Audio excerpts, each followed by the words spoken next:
You know, Ram Dass once said that being gay isn't gay and it isn't not gay. It's just awareness. And when you look at that and you try to really deconstruct it, you have to really look at the established norms in society. Like, for example, gender roles. When you look at gender roles, there are feminine and masculine energies like divine feminine and stuff like that, but in toxic masculinity.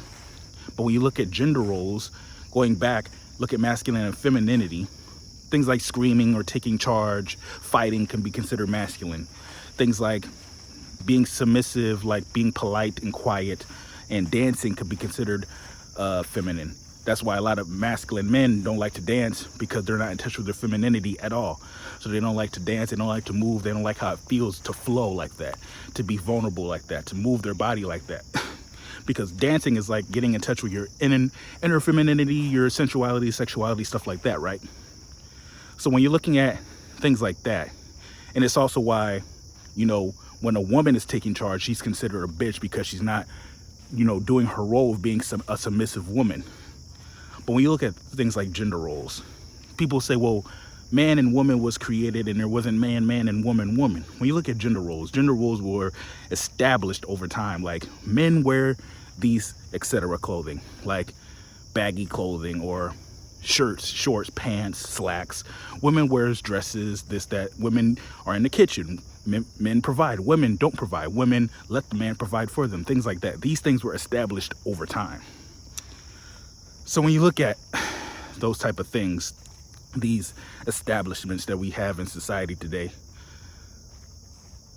it's all self-caused. It's all ego-driven. It's all government-driven. It's all establishment-driven. It's all something that we agreed to, like, over time, when there was a man and a woman, somewhere along the line, they felt the need to put women in a lesser value than men. And be clear, even to this day, society still devalues femininity and praises masculinity. They say behind every successful man is a strong woman. But then they shit on femininity. For example, they hold women back. Women, for the longest time, didn't have the right to vote. And places like Saudi Arabia, women just have gotten in the past couple of years the right to drive. Now, some people might say, well, it's different cultures. But even in different cultures, women still haven't made the same progression as they've done in America. And even in America, it's taken a very long time. So you look at gender roles and say, women are like this and men are like this, and women can't do this, men can't do this, meaning a man is not supposed to lay with another man. A woman is not supposed to lay with another woman, but if she does, it's hot and it's cool. But if a man does, it's gross and it's wrong and you're going to hell. Stuff like that. These are things that we accept, that we do not question. And then when people do question it, and when people do see, we have these things that when we break out of the norm or the matrix or the self-established rules, when you start to do that, like when you see a man, a masculine man or a feminine man, go out of his way to wear, let's say, a dress or a skirt or leggings or jeggings or whatever it is, if a man were to go out of his way to wear something like that, he would be considered gay, even if he's not. Or if a man did something feminine, he would be considered gay, even if he's not, by other masculine men, because especially when you're taught in this world that femininity is wrong. Do not cry. That's wrong. That's weakness. Femininity is considered weakness. It's considered wrong, right? So when you look at gender roles, they praise masculinity over femininity, which is why we live in a society where so many feminine men feel like it's wrong to be a feminine man. Oh, this is not accepted. You're either this or this, because this is what society has established. You're either this, if you have these feminine traits, these feminine hormones, then you're a woman, period. Because men are this way, women are this way. And then there's non-binary that break those rules. Break the rules of the system, of the construct of society, which is, I'm going to wear whatever clothing I like.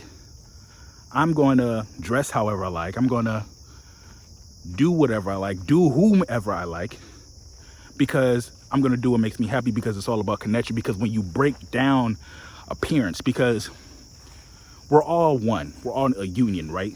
The only thing that makes us different other than physical appearance, which is genetics, The only thing that makes us different is our personality and our environment. Our environment is shaped, or our personality, I should say, is shaped somewhat by our environment and also by the things that we consume, like media, stuff like that. It forms our natural likes. And then we also have, missions that we have put on this earth, but we're all placed in different environments. Imagine if everybody was put into the same environment, given the same amount of love, attention, given the same amount of money, same amount of opportunity and everything. How similar do you think everybody would be? Like, really think about that. They had the same religion, the same everything, the same spiritual essence, the same. When you strip away appearance, we like to value people over what they can do for us, how much money they have, and appearance.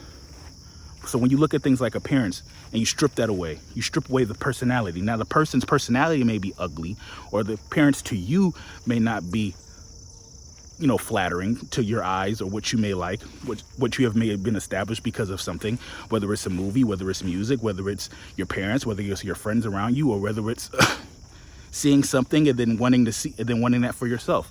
Things like that can be established for yourself, which can create a need to have a personal, like, say you see something and all of a sudden you want a tall guy because you're 5'7", you want somebody 6'2". That didn't just happen overnight. Like, oh, I just like this. Everybody just dubs everything to, I just like it. It's just what I like. Instead of looking at it like something I saw or did in my youth or in childhood caused me to like this, caused me to dislike this. What was it? And we never go back and look at these things, right? So when you look at homosexuality or transgenders, is it wrong? Is it right? There are feminine men. Why? Because hormones bleed into the womb, which can create a man to be as feminine as a woman. There's many things that can happen in the womb if the mother does not take care of the pregnancy the right way.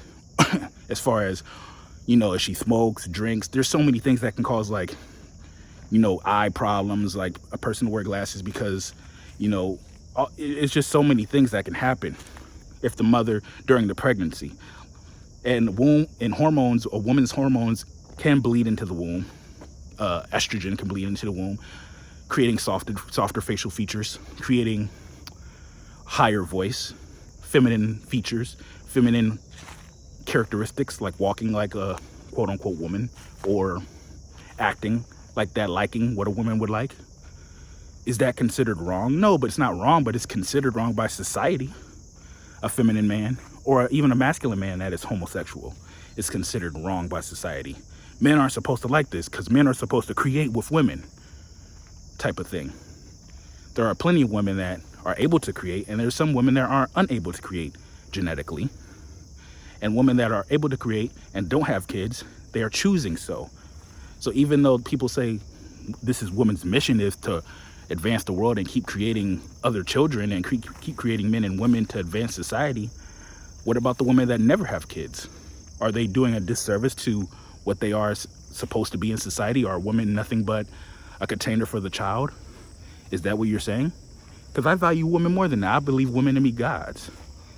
I believe that love is love, and that when you look at things like open relationships or polyamorous relationships, these are constructs introduced by society because they are afraid to let people be who they are. They want everybody to be this one black and white way. And people are not that way, not all the time. So when you break away from this thing, they like to label you as, oh, you're bisexual because you like both. That's not what society is. So we're going to label that.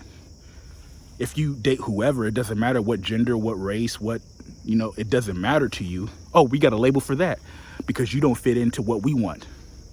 Oh, you like both? You're bisexual. We're going to create a label for that. We're going to do everything to ostracize you, to put you in your own category, to separate you. That's the thing about the Americas and just the world in general, is that they love to separate.